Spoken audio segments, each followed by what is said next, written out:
Hello friends, welcome to my channel Hindi Vitan. Friends, आज के इस वीडियो में मैं वर्णों का उच्चारण स्थान पढ़ूंगी, अर्थात वर्णों के उच्चारण करने में कौन कौन से प्रयत्न किए जाते हैं। तो चलती हूँ फ्रेंड्स। पहला है आभ्यंतर प्रयत्न। वर्णों के उच्चारण में आभ्यंतर अर्थात आभ्यंतर का अर्थ होता है भीतरी प्रयत्न। तो देखिए आभ्यंतर प्रयत्न कौन कौन से होते हैं। तो एक तो होता है हमारा स्पर्श व्यंजन। स्पर्श व्यंजन, तो स्पर्श व्यंजन कौन कौन से होते हैं। तो देखिए इसके लिए आपको बहुत ज्यादा सोचने समझने की जरूरत नहीं है। देखिए का से लेकर के पा वर्ग अर्थात माँ तक, आप देखिए यहाँ का से लेकर के माँ तक जितने भी वर्ण होते हैं वो सभी स्पर्श व्यंजन कहे जाते हैं। अब इसमें का वर्ग मतलब का वर्ग की पूरी पंक्ति अर्थात का खा गा गा अंगा। चा वर्ग चा छा जा झा या। टा वर्ग टा ठा डा ढा डा। ता वर्ग ता था दा धा ना। पा वर्ग पा फा बा भा मा। ये सभी स्पर्श व्यंजन के अंतर्गत आते हैं। नेक्स्ट है अंतस्थ व्यंजन। अंतःस्थ व्यंजन। अंतस्थ व्यंजन का मतलब होता है जो हमारे ऐसा लगता है कि अंतःकरण से निकल रहा है। आप इनका जब उच्चारण करेंगे, देखिए बोलिए या, रा, ला, वाह, तो ऐसा लग रहा है कि सीधे अंतःकरण से निकलते हुए चले आ रहे हैं, इसीलिए इनको कहते हैं अंतस्थ व्यंजन। अंतः माने अंदर, स्थ माने स्थित व्यंजन। तो ये या, रा, ला, वा आपके चार वर्ण जो होते हैं वो अंतस्थ व्यंजन कहे जाते हैं। नेक्स्ट है ऊष्म व्यंजन। तो देखिए ऊष्म व्यंजन कौन कौन से कहे जाते हैं। ये सा और हा।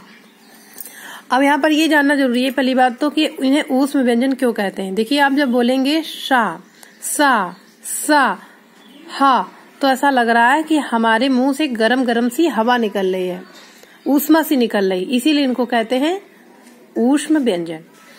नेक्स्ट है अर्धस्वर। तो ये या और जो वा होते हैं, या वा, ये अर्धस्वर कहे जाते हैं। नेक्स्ट है ला। तो देखिए ला जो होता है ये पार्श्विक व्यंजन कहा जाता है। ला पार्श्विक व्यंजन कहा जाता है। रा जो होता है वो प्रकंपित या लुंठित वर्ण कहा जाता है। रा, जब आप रा बोलते हैं ना तो जीभ में रा, तो इसमें क्या होता है, प्रकंप होता है, कंपन होता है जीभ में, इसीलिए इसको कहते हैं प्रकंपित और लुंठित व्यंजन। उसके बाद में अनुनासिक व्यंजन। तो देखिए अनुनासिक व्यंजन कौन कौन से होते हैं। अंगा, या, ड़ा, ना और मा, ये चार आपके अनुनासिक व्यंजन होते हैं। अब देखिए फ्रेंड्स, यहाँ पर सारे व्यंजन आप याद तो करेंगे ही, देखेंगे, समझेंगे, लेकिन अगर आपको परीक्षा के टाइम याद नहीं आ रहा तो आप एक बार अपने मुंह से उनको बोल करके देख लीजिए। जैसा मैंने बताया, जैसे अंतस्थ व्यंजन को आपको जैसे ही लगे कि नहीं ये अंदर से निकल रहे हैं तो ये अंतस्थ व्यंजन होगा। जैसे ही गरम गरम हवा से निकल रही है तो आपको ये समझ में आ जाएगा कि ये ऊष्म व्यंजन है ना।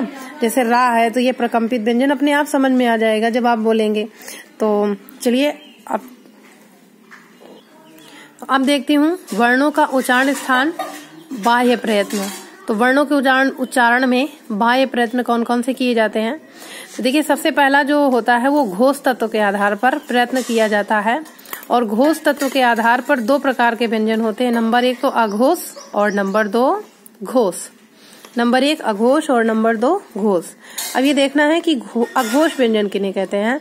तो देखिए प्रत्येक वर्ग का प्रथम व द्वितीय व्यंजन, जैसे प्रत्येक वर्ग, जैसे का वर्ग में तो का और खा, चा वर्ग में तो चा और छा, पहला है, दूसरा है प्रथम और द्वितीय।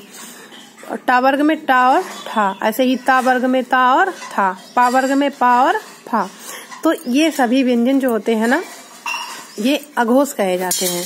अघोष क्यों कहते हैं, क्योंकि जब ये बोले जाते हैं तो कोई घोष नहीं होता है, इसलिए इनको अघोष व्यंजन कहते हैं। अगर इसकी ट्रिक देखें तो देखिए इसमें एक चीज याद कर लीजिए, अघोष व्यंजन जो होते हैं वो ऐसे मान लीजिए कि अघोष जो व्यंजन होते हैं, तो देखिए लिखा अघोष, क्या लिखा, अघोष, ठीक है।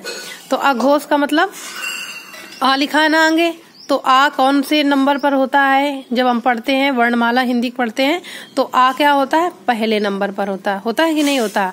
फिर दूसरे नंबर पे आ होता है, आ, वैसे ही 1 2, आप ये मान लीजिए 1 और 2, अर्थात जो अघोष व्यंजन होते हैं वो 1 नंबर वाला और 2 नंबर वाला होता है, प्रथम और दूसरा जो होता है वो अघोष व्यंजन होता है। अभी हम देखते हैं घोष किसे कहते हैं।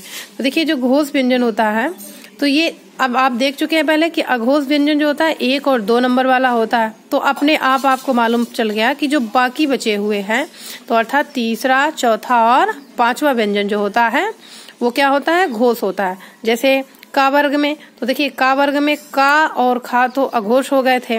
अब बचा क्या था, गा, घा और अंगा, तो ये हो गए आपके घोष व्यंजन।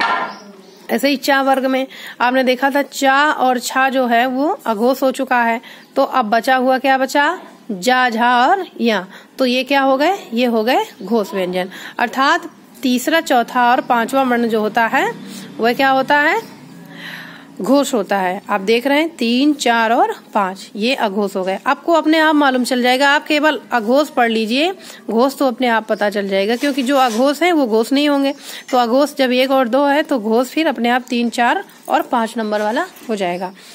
अब देखिए जो बाह्य प्रयत्न होते हैं उनका दूसरा जो आधार होता है वह होता है प्राण तत्व के आधार पर। तो प्राण तत्व के आधार पर 2 प्रकार के भेद होते हैं। नंबर 1 तो अल्प प्राण और नंबर 2 महाप्राण। नंबर 1 अल्प प्राण और नंबर 2 महाप्राण। तो अब ये देखिए अल्प प्राण व्यंजन किन्हें कहते हैं। देखिए वर्ग का पहला, तीसरा और 5वां व्यंजन जो होता है वो अल्प प्राण होता है। अब इसकी हमने जो ट्रिक बनाई है का, गा और अंगा, अर्थात किसी भी वर्ग का, मान लीजिए का वर्ग में पहला व्यंजन का है, फिर क्या लिखा है तीसरा, तो तीसरा व्यंजन क्या होगा, गा होगा, और 5वां क्या होगा, अंगा होगा। तो ये आपका अल्प प्राण हो जाएंगे। अब इसके लिए आप एक बहुत सरल सी ट्रिक बना लीजिए, जो असम या मान लीजिए विषम, असम या फिर मान लीजिए विषम, जो विषम होते हैं वो क्या होते हैं, अल्प हैं। विषम अल्प हैं या असम अल्प हैं। जो विषम व्यंजन है, देखिए पहला नंबर 1, देखिए 1, 3 और 5। आप ये जानते हैं ये सभी व्यंजन कैसे हैं, विषम व्यंजन है, सम व्यंजन तो है नहीं, क्योंकि सम व्यंजन जो होते हैं 2 और 4 होते हैं, 2, 4, 6, 8, 10 इस तरह से। तो देखिए ये जो है व्यंजन वो सभी विषम व्यंजन है। तो जो विषम होता है वो क्या होता है, अल्प है। आप ये ट्रिक याद कर लीजिए, विषम अल्प है, विषम अल्प है, तो आपको पता चल जाएगा जो अल्प प्राण है वो सभी विषम होंगे, अर्थात पहला, तीसरा और 5वां वर्ण जो होगा वो विषम होगा या मतलब अल्प प्राण होगा। नेक्स्ट है महाप्राण। तो देखिए महाप्राण किसे कहते हैं। तो अब इसमें बचा हुआ क्या था, 1, 3 और 5 तो हो ही गया था। अब आपका 2 बचा और 4 बचा। तो वर्ग का दूसरा तथा चौथा वर्ण जो होता है वो महाप्राण होता है। क्या होता है, महाप्राण होता है। अब इसकी ट्रिक आप बना लेंगे कि जो 24 या 2 और 4 जो है वो महाप्राण है। या आप ऐसे भी बना सकते हैं कि जो महाप्राण किन्हें कहते हैं। देखिए आप देख चुके होंगे कि जो जैन धर्म है उसमें 24 विशेष लोग हैं, है ना। या फिर आप ऐसे देख सकते हैं कि हिंदू धर्म में जो भगवान के अवतार माने जाते हैं, कितने अवतार माने जाते हैं, 24 माने जाते हैं। और 24 किसको मिलाकर बना है, तो 2 और 4 को मिलाकर बना है। तो 2 और 4 जो है वो महाप्राण हैं। अच्छा, ये जो 24 अवतार थे वो कैसे थे, महान प्राणों के थे ना, महाप्राण थे। तो इस तरह से ये आपका ट्रिक बन गई कि जो 24 है वो महाप्राण। पहली बात तो यही है कि जब आपको अल्प प्राण व्यंजन याद हो गए हैं कि 1, 3 और 5 है विषम है, तो जो सम वाले बचे हुए हैं वो सभी आपके महाप्राण हो गए। नमस्कार।